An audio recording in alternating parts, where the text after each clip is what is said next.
Nobel Peace Prize recipient President Obama is calling for military action in Syria.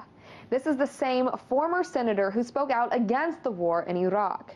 Now, Obama is pursuing military intervention in the sovereign country that borders Iraq. I do think that we have to act, because if we don't, we are effectively saying that even though we may condemn it and issue resolutions and so forth and so on, somebody who is not shamed by resolutions can continue to act with impunity. Ring a bell? President George W. Bush went to the UN Security Council to coalesce the international community to invade Iraq at the assumption they had weapons of mass destruction. We now know there were no weapons of mass destruction. Today, Obama is calling on the global allies to intervene in Syria because of the alleged use of chemical weapons by Syrian President Bashar Assad. And Obama's calls are so very similar to his predecessor, whom he heavily criticized and was awarded the Peace Prize.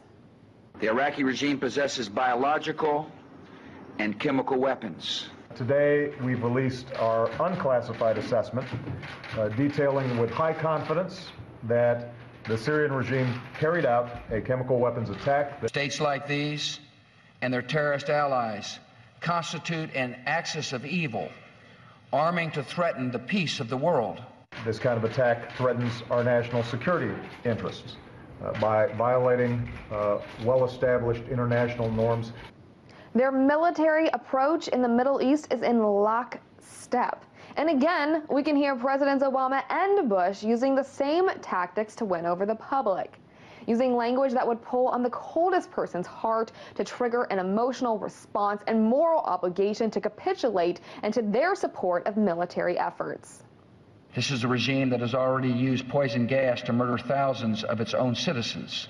A government chose to deploy these deadly weapons on civilian populations, leaving the bodies of mothers huddled over their dead children. When those videos first broke and you saw images of over 400 children subjected to gas.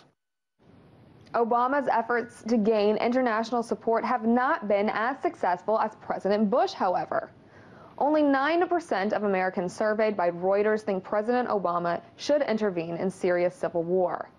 Today, military intervention is harder to sell because the public is not behind it.